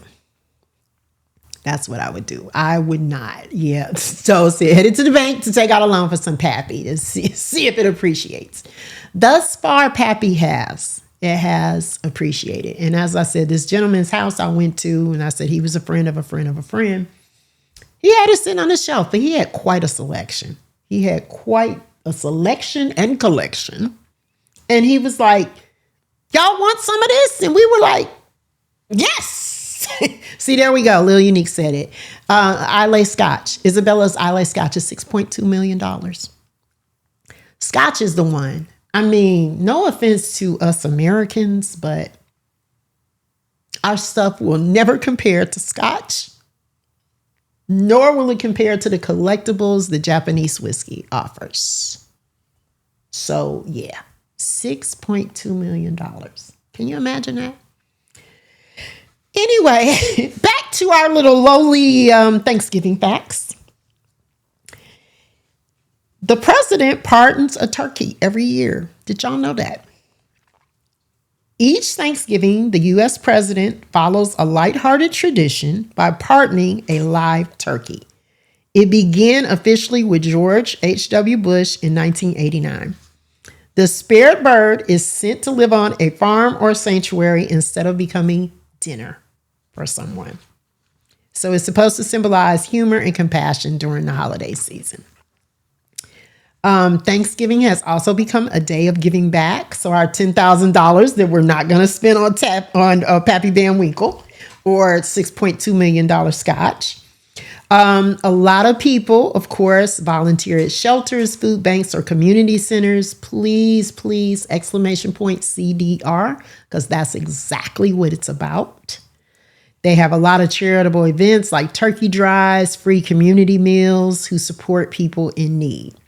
One thing that LV always says when we volunteer, and I volunteered for, I think, about 3 years consecutively for Cool Dads Rock, is that just because a person is in need of a meal or food or help does not always mean they're homeless. So they can have a place to live, but they can be struggling with food or basic necessities. And I think that that is an excellent point, and it's something for all of us to keep in mind, that sometimes people are just struggling. And right about now, a lot of us are probably struggling a little bit more than we did before. Okay? So while the president is pardoning a turkey, he could be pardoning us. Just saying. I'm going to just put that out there. All right.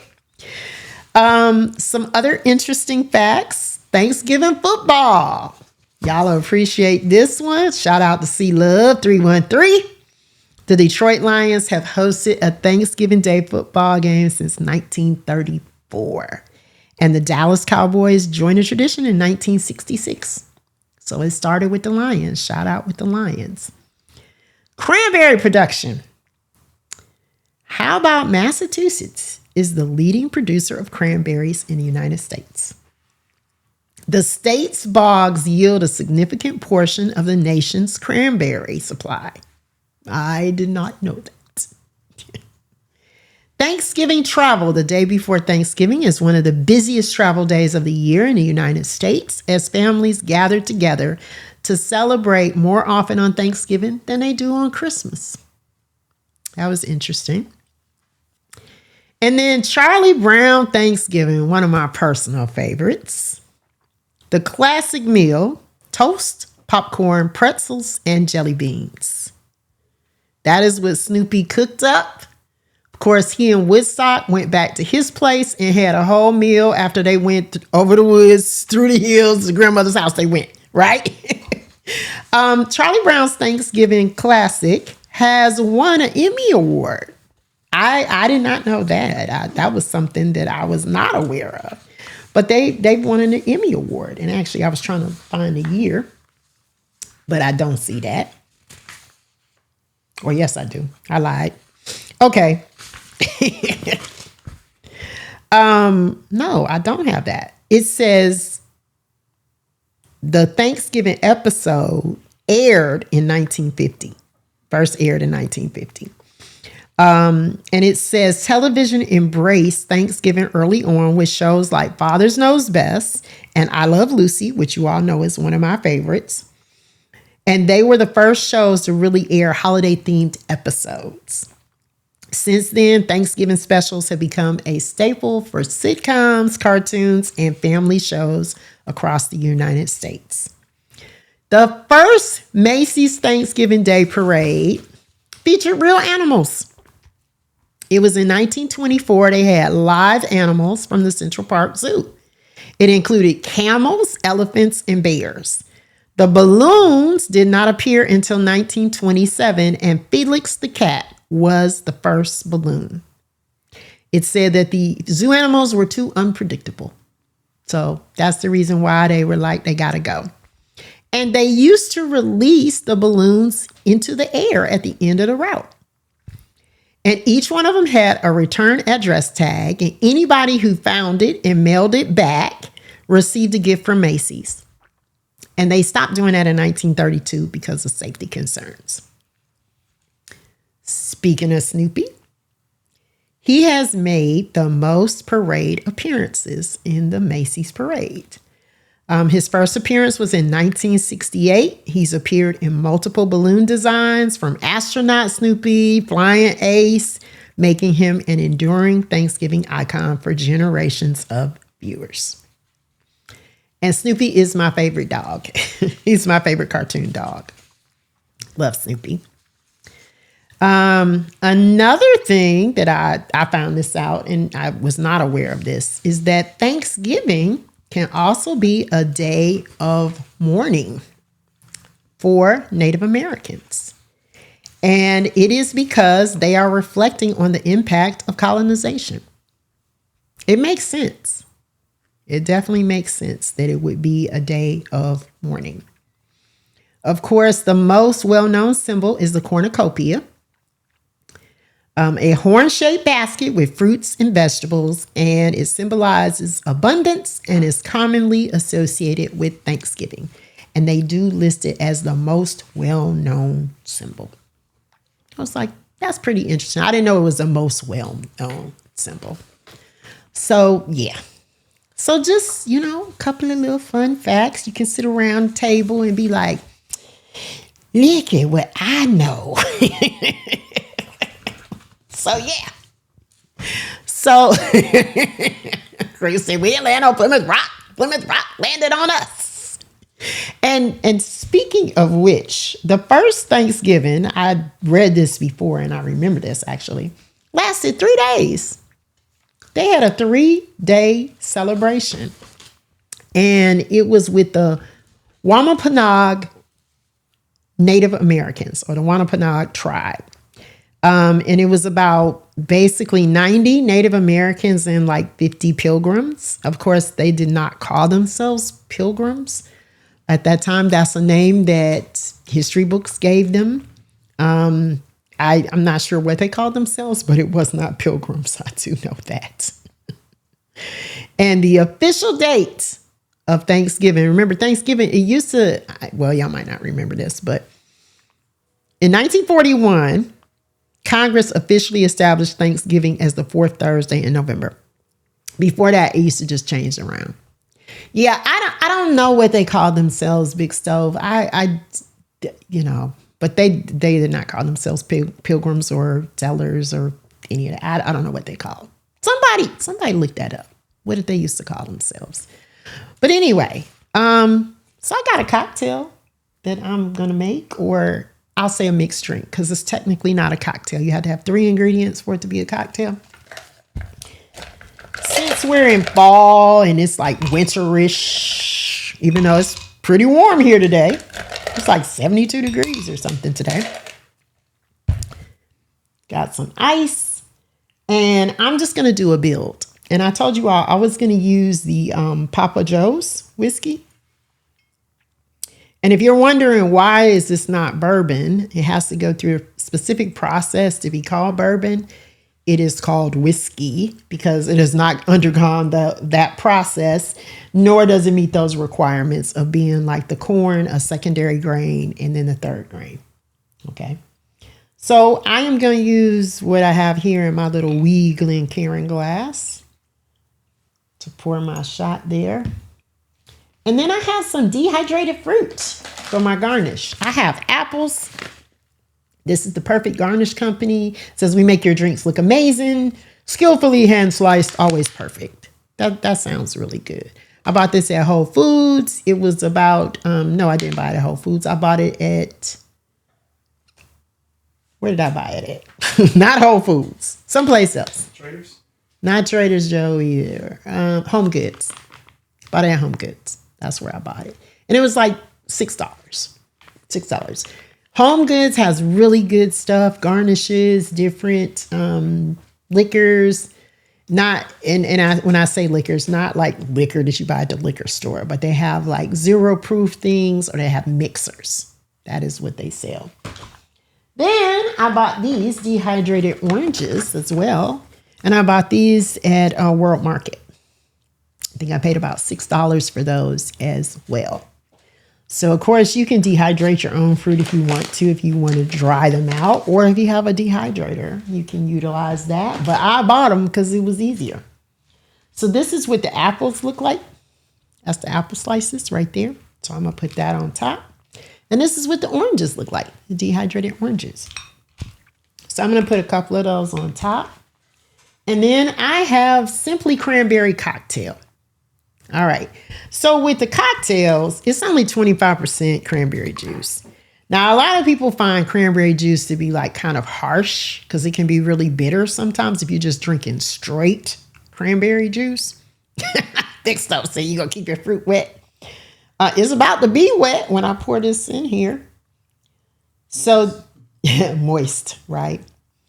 So I'm topping it with that because, again, the cranberry juice itself. Now, I don't mind cranberry juice, but if you do, this is a little bit softer, right?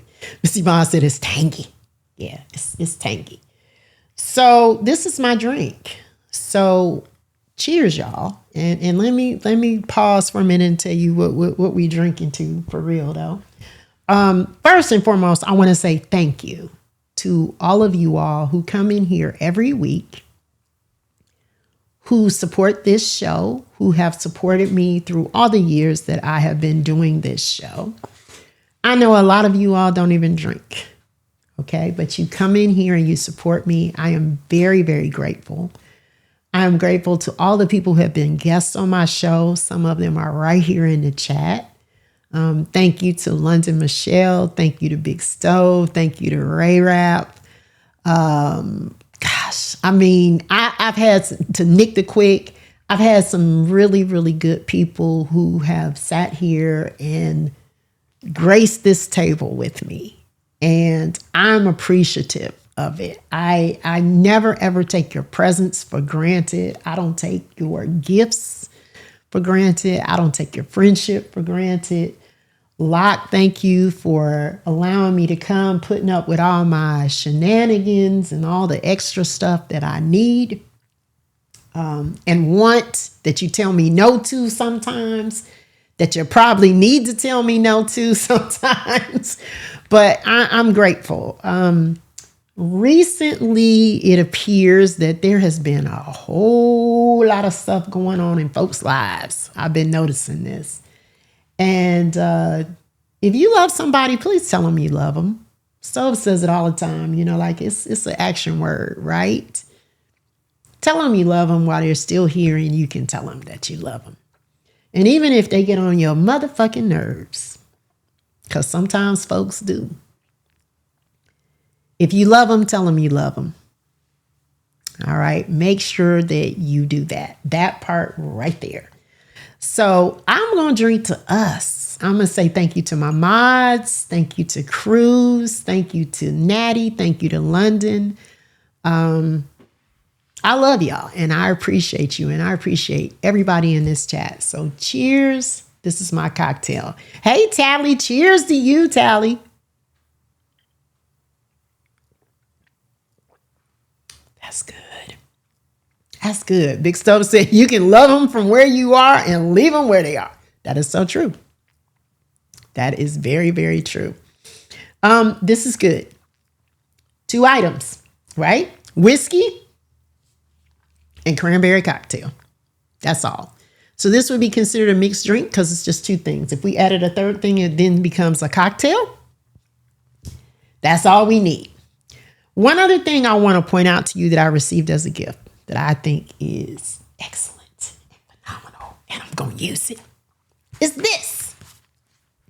This is a tasting notebook, and Songbird gifted me with this. She got it from the St. Augustine Distillery. So I want y'all to see what's in the inside of this book. Hold on, I don't want to hold it too close. But basically what it does is it allows you to list the whiskey. You can say what it smells like, which is the nose, the taste, any additional notes. You can give it a rating. Any information that you want to list about your whiskey tasting, you can put it right here in this book. And I am going to begin to utilize this book because you all know I taste a lot of stuff on here. And even though I have my shows on YouTube, which you can go back and watch anytime you want to kind of document, it's really nice to have it in written form as well, so I can just flip through it. So shout out to Songbird for giving this to me, and I will be utilizing it. And it is called a spirit tasting notes is what it says.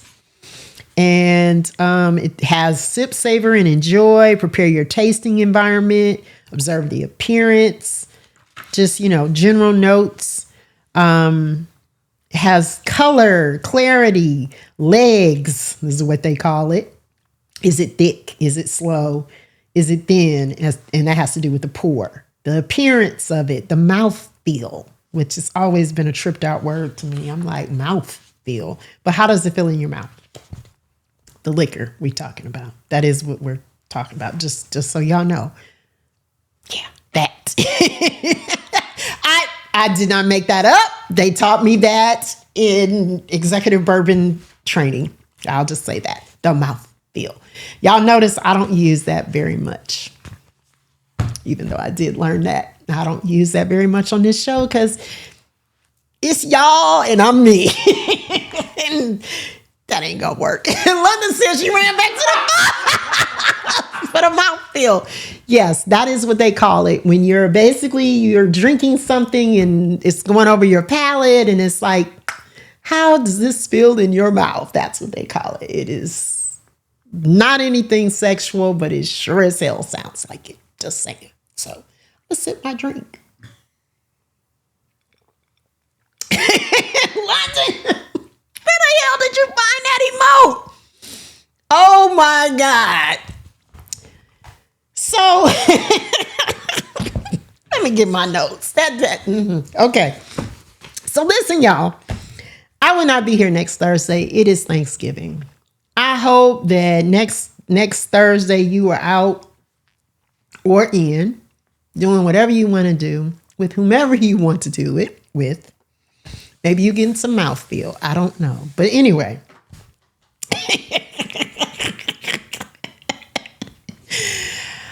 I hope that you will enjoy yourselves with your family, your friends. If you're doing volunteer work, !CDR. If you're in the Atlanta area and you want to volunteer to bring something or to actually volunteer, it's still needed. You can also give a donation. So please support whatever you have going on locally or, as I said, here in Atlanta. I want to give some special thanks to some very special people for Thankful Thanksgiving. I want to give a shout out to Psalmist, to K. Marie, to LaWanda, to D-Man, to Grafton, and to all of you all. Everybody knows what I'm shouting them out for. Okay, I don't feel like I have to expound upon that, but thank you all for being friends to me. Thank you for being there for me when I needed it most. Always, I say thank you to my mods, which I already said, the Cruz in London and Natty, and to you, Locke. I appreciate you. There are some things coming up. First of all, CDR, which I've been pubbing up Thanksgiving. But Hippa May in the A is coming up. Make sure you go to DJ Prodigy's page on IG. December 13th, we having a Christmas party. Hippa May in the A with DJ Prodigy and some other folks. It's going to be a lot of fun. I know some people are coming in for that, and I will be there. London will be there. So if you're there, we'll see you there. I'm excited about it, and I know it's going to be a lot of fun. So again, I won't be here next Thursday, but I will be back on December 4th. And y'all, Christmas is coming. It is coming. So have your drinks on hand. The big Christmas extravaganza will be on the 18th. It'll be on the 18th, and that's going to be the big Christmas show where I will have my Christmas bra and my Christmas hair and all of the stuff, all the Christmas stuff is going to happen. But I'll be back on the 4th, and actually I am going to do some holiday cocktails. We're going to kick it off right, and we're going to do some holiday cocktails. So, Maddie said bourbon, whiskey, vodka, all of the above.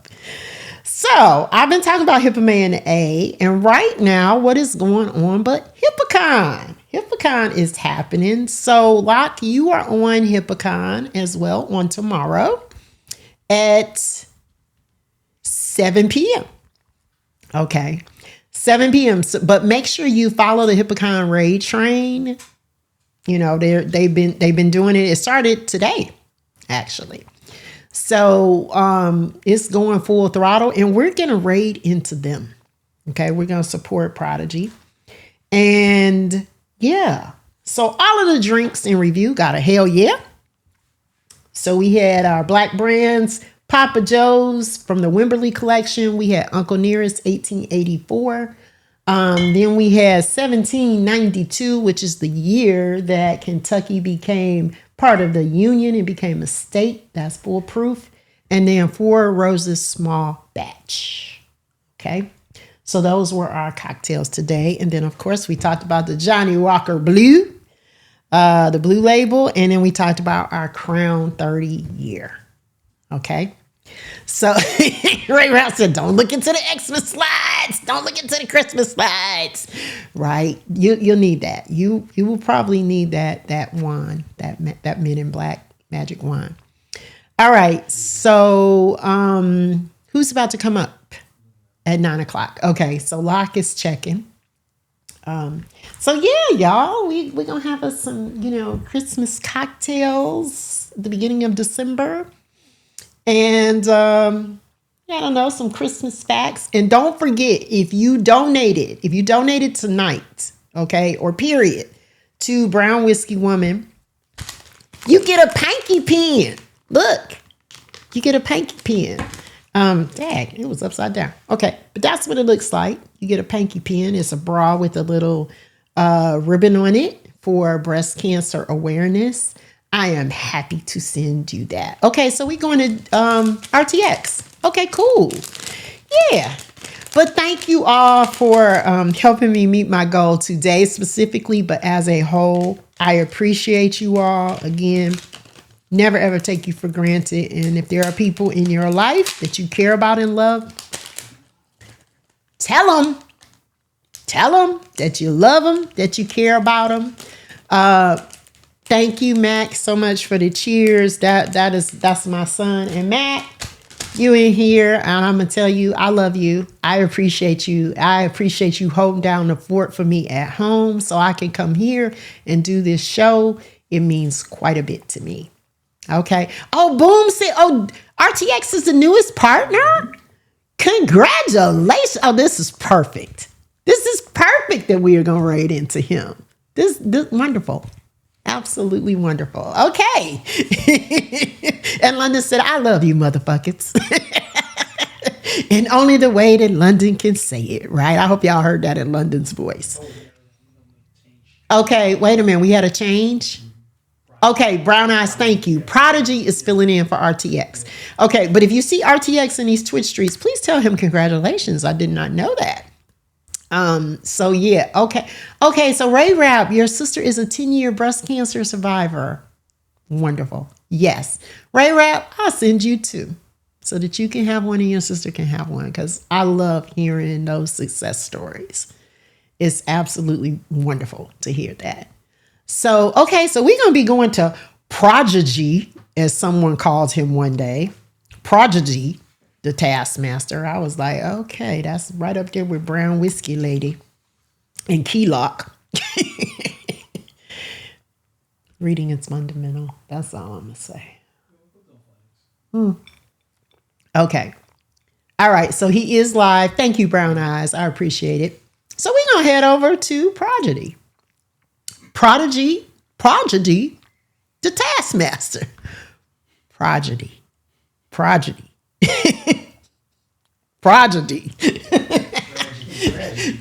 It's tragic, right? But we're gonna head over there and we're gonna hang out with him. And again, thank you. See, that's what I get for messing around and calling him Prodigy. Now I'm messed up, right? Prodigy. It's Prodigy the Taskmaster. Prodigy TM. Underscore. The joke was he and I had the most underscores in our name. I got 3 because they made me do it. Twitch made me do it. But yeah, I have 2. But he had 4, I believe. So we were like right up there together. But anyway, that's where we going. We going over there. And thank you, Brown Eyes. I appreciate you looking out. So are we headed over there? I can't see. Okay, not yet. Okay. All right. Well, okay, we ain't headed over there yet. So what y'all want to talk about? Like, why? Okay, Big Stone, can I just say this? You was talking about this dehydrated fruit. It ain't no more. It ain't dehydrated no more. It's moist. Just saying. Okay, so we're headed out. We going. So I had apples and oranges, and these are actually very good. Okay, what? The original DJ Juice is a new leader in the club. Oh, yeah. What? Oh, God. That's 1, 2, 3. That's 4? 1, 2, 3, 4. I see 4. I see 5. You do? Wait a minute. 1, 2. Oh, 5. I didn't see that one between ice. Okay, 5. Okay, yeah, he got it. He won. I got 3. So, yeah, there we go. And just like that. Yep, J.U. Ice. That's right. That's it. All right, so I will see y'all on the 4th. Yeah. Cruise. The crazy thing is, That was perfect. I don't even need them to see far away, only close up, but I didn't see that. I missed that. But y'all know being a mod sometime. Just saying. Anyway, bye y'all. See ya. Love y'all.